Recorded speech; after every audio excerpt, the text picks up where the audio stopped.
Hello everyone, welcome back to Civil Success Point. We are in the SSC JEE PYQ series of estimation and costing.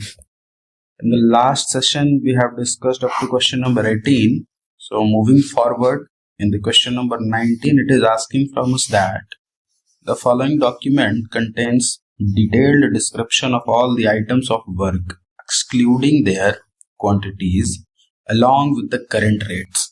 देखिए क्या बताया, excluding there quantity, quantity नहीं बता रहा है, current rate बता रहा है, मतलब शेड्यूल ऑफ रेट होना चाहिए इसका। ठीक, चलो इसका डी आंसर हो गया। देखो ये जो भी थ्योरीज लिखा है ये बुक आपके पास होनी चाहिए। कौन सी बुक है? पीवाईक्यू वाली बुक है, आईएएस मास्टर पब्लिकेशन की। ये आप खरीद लेना, क्योंकि ये प्रिपरेशन अगर तुम कर रहे हो तो ये बुक तो होनी ही चाहिए, पीवाईक्यू तो होना चाहिए ना आपके पास। ठीक है, शेड्यूल ऑफ रेट। अब इसके अलावा ये तीनों टर्म का यहाँ डेफिनेशन दिया है, आपको खुद से पढ़ना है। इसमें ऐसा कुछ भी नहीं है जो आपको समझ में नहीं आएगा जब आप खुद से पढ़ोगे। ठीक है, समय समय पे वैसे मैं बताते भी जाऊंगी। ओके, चलिए next question is the floor area included C. मैंने ऐसा क्यों कहा कि आप खुद से पढ़ोगे? क्योंकि जब आप खुद से पढ़ोगे ना तो आपके माइंड में एक मेमोरी बनती है, एक पिक्चर बनता है, वो याद रहता है आपको। मेरा बोला हुआ बात याद नहीं रहेगा। तो जो सीरियस हो वो समझ लो, मैं तो बस बोल ही सकता हूँ क्या करना है क्या नहीं करना, तो आपको ही। चलिए, the floor area included in the area of balcony up to. देखो इसमें क्या होता है कि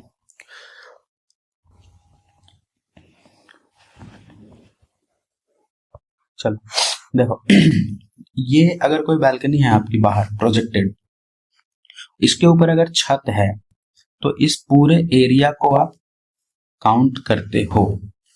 ठीक है, अगर इन केस ऊपर छत नहीं है तो फिर इसके 50% एरिया को ही सिर्फ आप लेते हो। तो क्या बोल रही, इसने ये पूछना यही चाह रहा है आपसे 50%। ठीक है, कि जस्ट सेकेंड,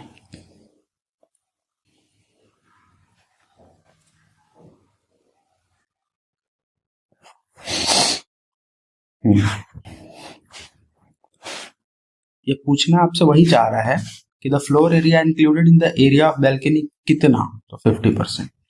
ठीक है, चलो question number 21, it is asking administrative head of public work department who is directly responsible to government is. जो एडमिनिस्ट्रेटिव हेड होता है ना किसी भी डिपार्टमेंट का, वो चीफ इंजीनियर होता है। मान लो पीडब्ल्यूडी का जो चीफ इंजीनियर है ना, चीफ इंजीनियर सर जो होंगे वही आपके एडमिनिस्ट्रेटिव हेड होते हैं। ठीक है, ये चीफ इंजीनियर इसका राइट आंसर है। Okay, next question, the quantity of would for the shutters of door and window is calculated in. उसको बड़ा करने का मुझे, the quantity of would for the shutter of door and window is calculated in.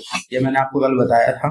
Shutter of door किसमें? Metre square में, क्योंकि shutter है ना वो तो। ठीक बात है, चलो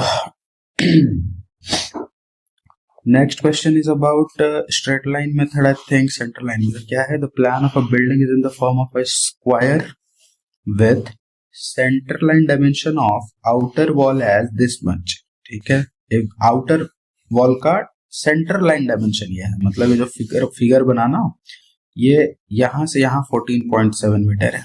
ठीक है, और इधर भी 14.7 मीटर है। If the thickness of the wall in super structure is this much, thickness जो है इस वॉल की, मतलब ये एक्चुअली में ये फिगर क्या होगा ना, ये वॉल ऊपर ऐसे बना हुआ है, ऐसे ये वॉल बना है। ओके, ये अब समझ पाए कि ये क्या चीज है, ये आपसे पूछा जा रहा है। ओके, हाँ, इसका कुछ थिकनेस है ऐसा। ओके, इसको मैं नीचे गिराऊं तो ये यहाँ मिल जाएगा, ये यहाँ मिल जाएगा, ये यहाँ मिल जाएगा, और ये वाला चीज कहाँ था, ये वाला इसमें मिल जाएगा। ठीक है, समझ पाया कि क्या बन रहा है ये? ठीक है, आपसे पूछ रहा है कि इसका प्लिंथ एरिया निकालो। तो प्लिंथ एरिया क्या होता है? प्लिंथ एरिया कौन सा एरिया को बोलते हैं? ये वाला वॉल से ये वाला वॉल के अंदर ये पूरा प्लिंथ एरिया होता है। मैंने कल बताया था आपको, ये प्लॉट एरिया होता है, ठीक है। इसके अंदर जहां तक आपने वॉल बनाया, ये प्लिंथ बनाई, ये पूरा एरिया को प्लिंथ एरिया बोलते हैं, ठीक है। तो प्लिंथ एरिया निकालो। अब देखो यहां से यहाँ 14.7 है, फिर इसको ऐसे निकाल दो तो यहाँ से यहाँ आ जाएगा, ठीक। ये वाला लेंथ भी यहाँ से यहाँ रख दो, ऐसे इतना लंबा हो गया। फिर ये वाला लेंथ को भी यहाँ से ऐसे करो तो यहाँ से यहाँ पहुंच गया। तो यहाँ से यहाँ ये टोटल लेंथ हो गया आपका सेंटर लाइन, ठीक है। लेकिन कुछ कुछ चीज छूट गई ना, ये वाला लेंथ छूट गया, ये छूट गया, ये छूट गया, ये छूट गया, इतना तो छूट गया। तो कितना छूट गया, ये और ये मिलकर W, और ये और ये भी मिलकर W, है ना। तो W plus W 2W, okay. तो इसी का अलग अलग तरीके से बताया जाता है। तो बताओ यार 14.7 मीटर यहाँ से यहाँ तक था ना, तो हमें बाहर से चाहिए, तो ये वाला लेंथ कितना हो जाएगा 14.7 प्लस दिस मतलब W, तो 0.3, ठीक है। 15 हो गया यहाँ से यहाँ, और ये भी 15 हो गया। तो गुणा करो, एरिया आ गया 15 इंटू 15, फिनिश। लेंथ एरिया 225, समझ में आ गया ना। चलिए next question is question number 24. It is asking the value of property during its useful life based on purchase value and depreciation etc. is known as the value of property during its useful life. इसको बोलते हैं book value, ठीक है।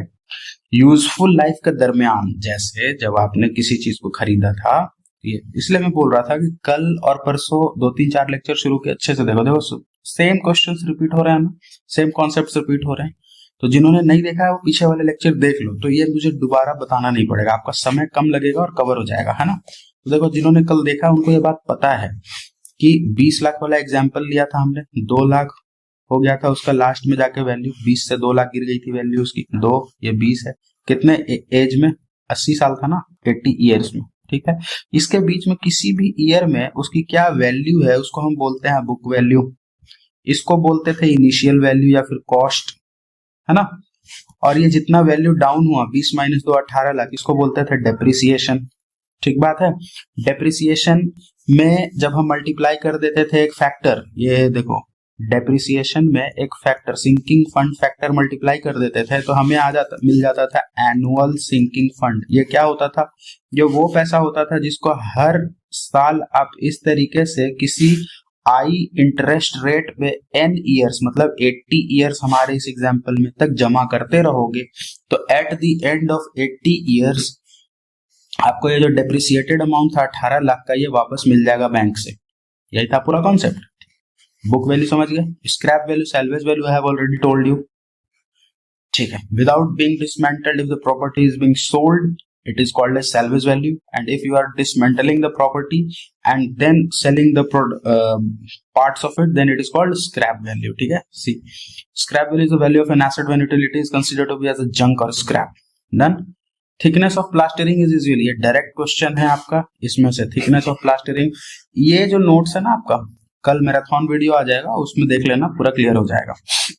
अभी के लिए याद करो, थिकनेस ऑफ प्लास्टरिंग, घर के अंदर 12 mm, घर के बाहर एक्सटीरियर वॉल 20 mm। यहाँ पर आंसर क्या है 12 mm, खत्म। 12 mm ही लगाना जब भी रहेगा, ओके।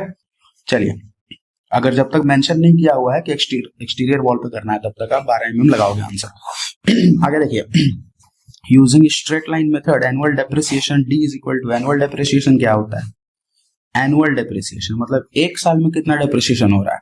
तो बताओ ना यार, टोटल ये मान लो n ईयर था, जैसे कल वाले क्वेश्चन से बता देता हूँ, 20 था, ये 2 लाख पहुंच गया था, या 80 साल था, तो भैया 80 साल में 18 लाख का डेप्रिसिएशन हुआ, तो एक साल में कितना, तो 18/80, मतलब क्या, CS minus C initial minus C scrap divided by number of years. तो लिखो क्या यहाँ पे, original cost minus scrap value by life in years. Done, आगे बढ़ते हैं। चलिए, the value of the property at the end of its useful life without being dismantled, इसको बोलते हैं सैल्वेज वैल्यू। यहाँ पे स्क्रैप है, ये गलत है आंसर, इसका आंसर सैल्वेज वैल्यू होना चाहिए, ठीक है। दिस इज रॉन्ग, आंसर गलत में मेंशन किया। तो salvage value of an asset after a certain period of time is called as salvage value, that is resale value at the end of a particular time. Salvage value implies that asset has further utility, but due to some reason it is for sale. Scrap value is the value of an asset when its utility is considered to be as junk और scrap. तोड़ मरोड़ को बेच देना. ठीक है, book value हम लोग ऑलरेडी पिछले क्वेश्चन में देख चुके हैं. Now see, the plan of a building is in the form of a rectangle with center line dimension of the outer wall this much. Center line dimension आपको दे दिया गया. The thickness of the wall thickness भी बता दिया गया. Okay, आपका आंख चमक जाना चाहिए. 0.3 कैलकुलेशन इसी तरीके से वो देगा कि आप 33 सेकेंड्स में बना लो. तो देखो, देन इट्स कारपेट एरिया. आपसे कारपेट एरिया पूछा गया. फिर से वही क्वेश्चन है यार जो अभी हम लोग ऊपर देखे, शायद सेम ही क्वेश्चन था क्या ऊपर भी. 14.3 वाला 15 इंटू 14.7 दिया था. यहाँ क्या दिया है, बाहर सेंटर दिया और आपसे पूछ रहा है अच्छा इसमें गुणा करवाएगा थोड़ा एक्स्ट्रा, है ना. 10.3 15.3 सेंटर टू सेंटर. अच्छा, कारपेट एरिया पूछ दिया है इसने. देखो ये है कारपेट एरिया. क्या होता है कारपेट एरिया? क्या होता है जिसपे आप कारपेट बिछा सकते हो. तो माइनस करना पड़ेगा, मतलब यहां से यहां का लेंथ अपने को चाहिए होगा. ठीक है ना. तो 14.3 यहां से यहां तक था. ठीक, तो और ये थिकनेस था 0.3. ठीक है, तो ये वाला एक्स्ट्रा, देखो ये इतना माइनस करना होगा ना जी, ये तब तो आएगा यहां से यहां तक ये वाला लेंथ. ये तो कितना माइनस हुआ, ये 0.3/2, क्योंकि यहां से यहां 0.3, ये भी 0.3, तो 0.3/2. तो दोनों तरफ कर दिया तो 0.3 माइनस हो गया. तो 14.3 माइनस 0.3 मतलब 14 आ गया. और इधर 10.3 है, इधर भी वैसे ही 0.3 माइनस इंटू 10 140 आ गया. ठीक है, 15.3 था, 15 इंटू 10. ठीक है, 150 बन गया. चलिए next question. Pick up the item of work not included in the plinth area estimate. Item of work जो प्लिंथ एरिया एस्टिमेट में नहीं लेते हैं.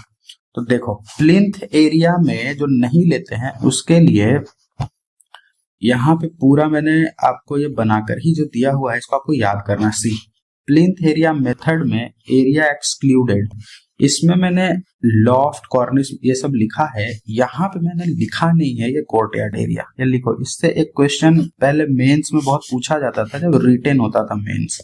कोर्टयार्ड एरिया वो दे देते थे आपसे और बोलते थे प्लिंथ एरिया निकालो. तो कोर्टयार्ड एरिया आपको माइनस करना होता था. That is courtyard area. आपको पता है ना क्या होता है, घर के बाहर में थोड़ा जगह जहाँ पे चेयर वेयर लगा के चाय वाय पीते हैं लोग, वही होता है courtyard area. Pick up the item of work not included courtyard area. ठीक है, रूम एरिया को करते हैं, वॉल थिकनेस को करते हैं, वरांडा एरिया को भी इंक्लूड करते हैं. Work costing ₹20,000 is termed. इसके लिए याद रखना है, क्या याद रखना है कि 50,000 से लेके 2 लाख तक का प्रोजेक्ट को हम माइनर वर्क बोलते हैं.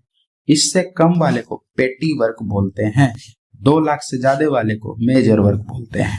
तो देखो ये है आपका 20,000 से 1 लाख. ये 2 लाख होता है, 1 लाख नहीं. देखो यहाँ क्या मैं मिस कर रहा हूं? नहीं, 2 लाख होता है. ठीक है, देखिए. ओके, आगे बढ़े. चलिए, ये नोट्स आपको मिल जाएगा टेलीग्राम में, ज्वाइन कर लेना. और अगर किसी के पास ये बुक नहीं है खरीद लो, बिना इसका सिलेक्शन होना नहीं है. The DPC of a uniform thickness in a building having walls of different width is measured in. अब ये लो, DPC को हमेशा मीटर स्क्वायर में मेजर करते हैं. That's it. ठीक है. Most accurate method of estimation is based on. Most accurate method जो है estimation का वो क्या है? Detailed estimate है ना. देखो, रफ एस्टिमेट था, डिटेल्ड एस्टिमेट था. रफ एस्टिमेट का 3 तरीका, plinth area method, unit rate method और बे मेथड. ठीक है, टिपिकल बे मेथड. डिटेल्ड वाले में था आपका रिवाइज्ड एस्टिमेट और क्या था, supplementary, revised and supplementary, annual repair. ठीक है, तो ये डिटेल्ड वाला जो था वो ज्यादा था, क्योंकि डिटेल्ड वाला से हमें टेक्निकल सैंक्शन मिलता है, एडमिनिस्ट्रेटिव वाला, ये रफ वाला एडमिनिस्ट्रेटिव से एडमिनिस्ट्रेटिव सैंक्शन मिलता है. डन, ये क्वेश्चन भी हो गया. आगे बढ़े.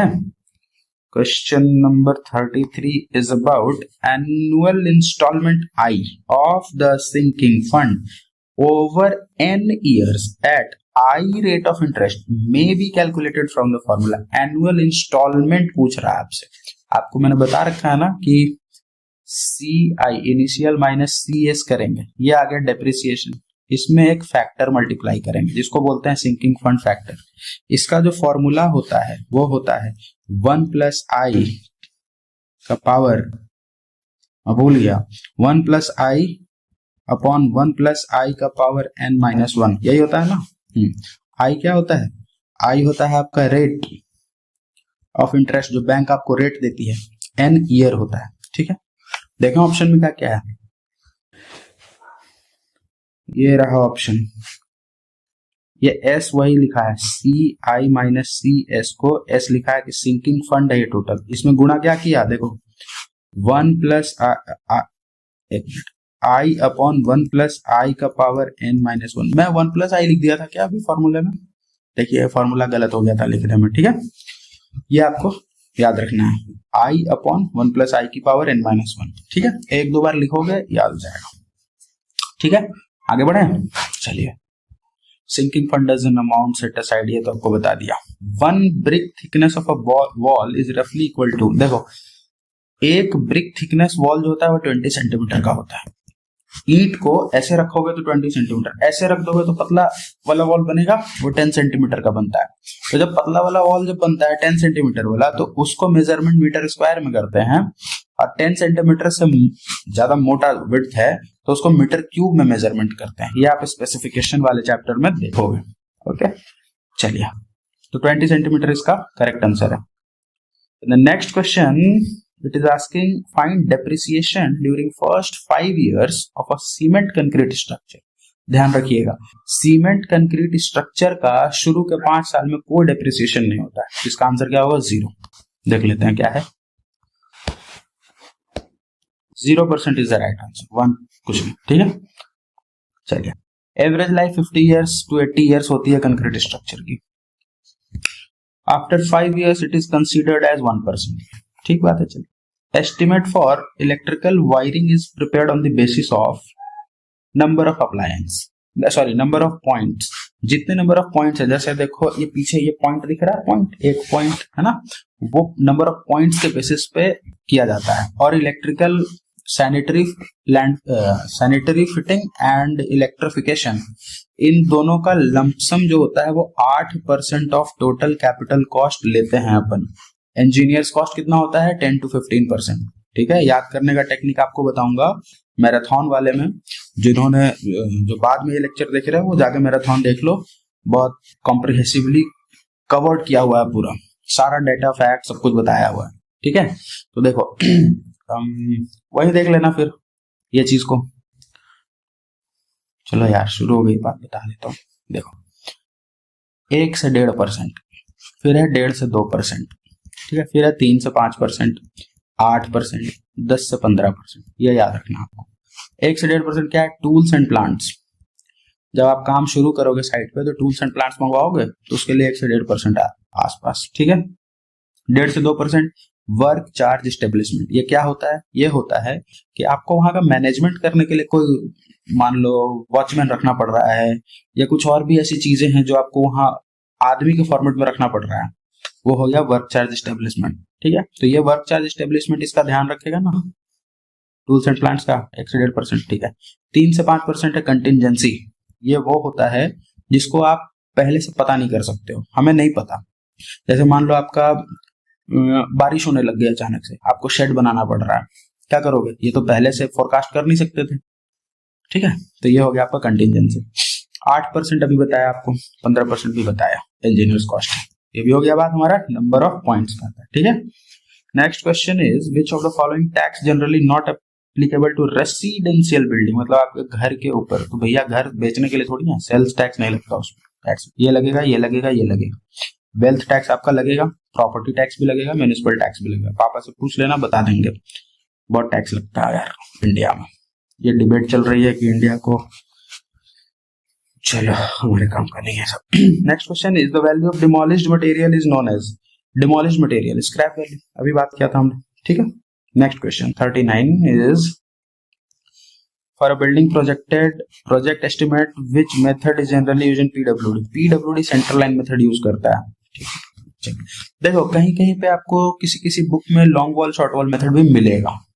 ठीक है, पर सिंस एसएससी ने इसको सही माना है आंसर, तो आप यही मार्क करोगे, क्योंकि पीवाईक्यू में इसको सही माना है ना उसने, तो ये फिर से वही सही मानेगा। सेंट्रल लाइन मेथड ही आपको आंसर लगाना है। आगे बढ़े,